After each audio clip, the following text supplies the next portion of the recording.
शेर की दहाड़ हो गई गायब।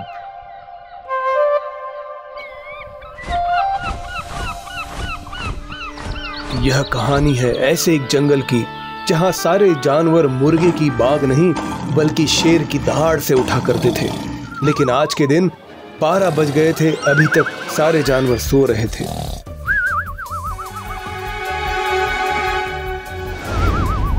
तभी पेड़ पर लेटे हुए बंदर ने करवट ली और वह धड़ाम से नीचे गिर गया, जिसकी आवाज से आसपास सो रहे लोमड़ी और खरगोश भी उठ गए।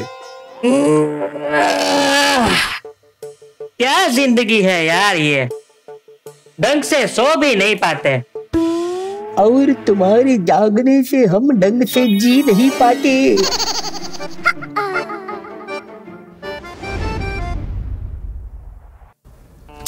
अरे इन सब बातों को छोड़ो और जरा ऊपर तो देखो आसमान में। खरगोश और बंदर दोनों ने ऊपर चमक रहे सूरज को देखा और उनका मुंह खुला का खुला रह गया। यार सूरज इतना तो दिन में 12 बजे चमकता है, पर अभी तो सुबह शुरू ही हुई है, फिर ये कैसे? अरे बंदर, ये कोई सुबह नहीं है, ध्यान से देखो ऊपर, दोपहर हो गई है, दोपहर। 12 बज गए? अरे आज तो भालू भाई के यहाँ भंडारा था, अब तक तो सब खत्म हो गया होगा। हो लेकिन आज तो मैंने शेर भाई की दहाड़ भी नहीं सुनी, उन्होंने हमें उठाया क्यों नहीं? लो कर लो बात। एक तो सारी मुर्गियां पहले से ही शहर चली गई शादी में, और अब इस मोए शेर को देखो, ये भी अपना काम ठीक से नहीं कर रहा है। चलो शेर से ही बात करते हैं, उसको ही बोलेंगे कि जाकर हमारे लिए पूरी सब्जी लेकर आए। हाँ हाँ सही है सही है। हाँ, अभी चलो। हाँ, चलो।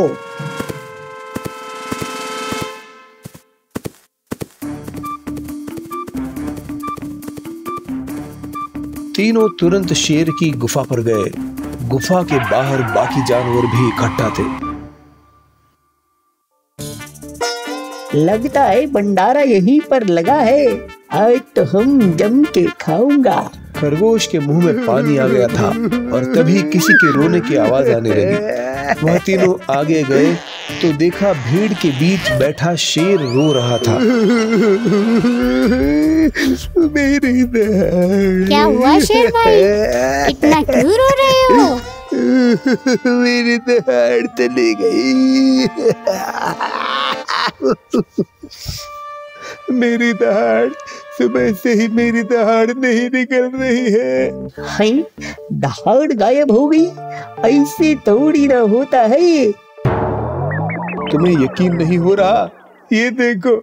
शेर ने दहाड़ने की कोशिश की, लेकिन कोई आवाज ही नहीं निकली। ये दहाड़ तो सच में डिलीट हो गई है। ओ मोटा भाई, वही तो, अब मैं क्या करूं? 1 सेकंड, दहाड़ नहीं है उसका मतलब क्या है बापू? मतलब शमशेर ढेर हो गया, मतलब राजा का बाजा बज गए। तुम लोग फालतू की बातें मत करो, मेरी मदद करने के बारे में सोचो। मुझसे तो मदद के लिए बोलो ही मत हो शेर भाई, तुम्हारे चक्कर में मेरा भंडारा खाने का सपना अधूरा रह गया। तुम कोई दूसरा रास्ता देख लो। बंदर की बात सुनकर शेर फिर से रोने लगा। तब लोमड़ी ने पूछा, ओहो, रोना बंद करो और ये बताओ कि तुमने कल क्या खाया था? कल तो मैंने एक हिरण खाया था, बहुत टेस्टी तो था। और क्या उसके ऊपर तुमने कुछ खट्टा मीठा खाया या फिर कुछ ऐसा जिससे तुम्हारा गला बैठ जाए? नहीं, मैं तो फिर पानी पीने तालाब पर गया था बस। मतलब तालाब के पानी में कुछ ऐसा था? अब क्या बोल रही हो लोमड़ी? लोमड़ी और शेर की बात बीच में ही टोकते हुए पीछे खड़े हाथी ने कहा, मैं तो रोज तालाब जाता हूँ, मेरे साथ तो कभी ऐसा कुछ नहीं हुआ। बात तो ये भी सही है। मुझे लगता है अब शेर के राजा बनने का टाइम खत्म हो गया है। हमें किसी ऐसे जानवर को अपना राजा बनाना पड़ेगा जिसकी आवाज से सारे लोग जाग भी जाए और वो थोड़ा शक्तिशाली भी हो। मैं शक्तिशाली तो बहुत है, पर मेरी आवाज में दम नहीं है, इसलिए आई एम आउट। अब खामोश, मैं तुम्हारे बारे में नहीं बोल रहा। कोई ऐसा जो दिखने में भी बड़ा हो। भालू? नहीं, पर भालू तो तोतला बोलता है और मैं उसकी आवाज से नहीं उठ सकता। तो फिर कौन हो सकता है? फिर तो एक ही रास्ता है। हाथी भाई, क्यों ना तुम ही हमारे चौकीदार बन जाओ? नहीं नहीं नहीं, मेरा मतलब है आप ही राजा बन जाओ। हाँ हाथी भाई, आपको हम सबको उठाना है और हमारी प्रोटेक्शन करनी है, बस इतना सा काम है, तो बोलो बनोगे राजा? खरगोश की बात सुनकर हाथी कुछ सोचने लगा और फिर बोला, ठीक है, मुझे तुम्हारा ऑफर सही लग रहा है, पर मेरी एक शर्त है। हाँ हाँ, बताओ बताओ। शर्त यह है कि तुम तीनों को मेरी सेवा करने के लिए आना होगा और जैसा मैं कहूं वैसा करना होगा। बोलो मंजूर है? हाँ भाई, हमें सब शर्त मंजूर है। आप बस कल सुबह टाइम से उठा देना। भालू भाई के यहाँ भंडारा का दूसरा दिन है। वो ठीक है, तुम्हारा काम हो जाएगा। लेकिन मेरी दहाड़। तुम लोड मत लो शेर भाई, जब तुम्हारी दहाड़ वापस मिल जाए तो बता देना। तब तक के लिए खत्म, टाटा बाय बाय, गया। चलो दोस्तों। सबके चेहरे पर स्माइल आ गई और वह वहां से चले गए।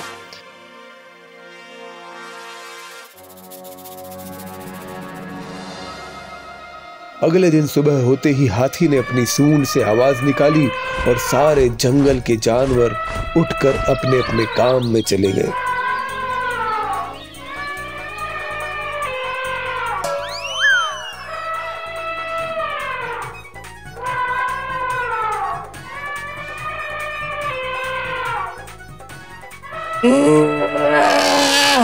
चलो भाई, भंडारे का टाइम हो गया।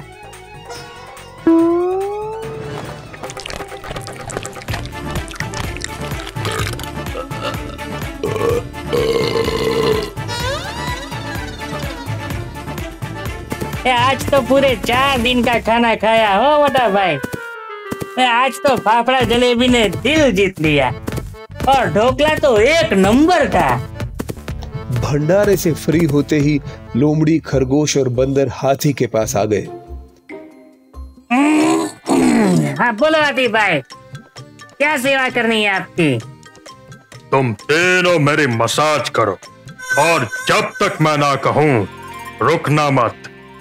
ले बस इतनी सी बात, लो अभी शुरू करते हैं। बंदर इतना कहते ही छलांग मारते हुए हाथी के सिर पर बैठ गया और उसकी मसाज करने लगा।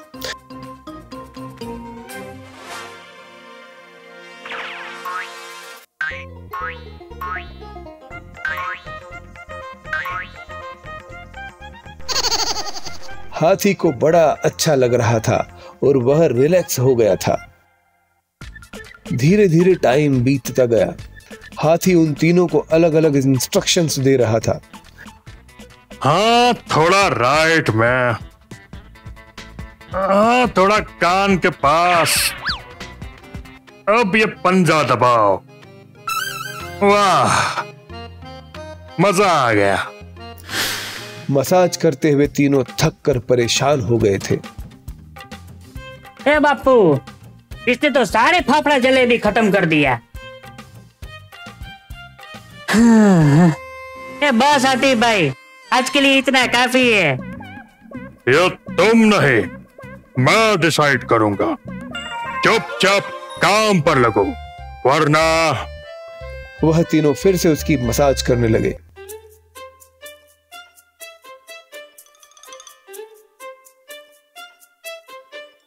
शाम को जैसे ही हाथी अपनी नींद में मगन हुआ, वह तीनों जल्दी से वहां से भाग लिए।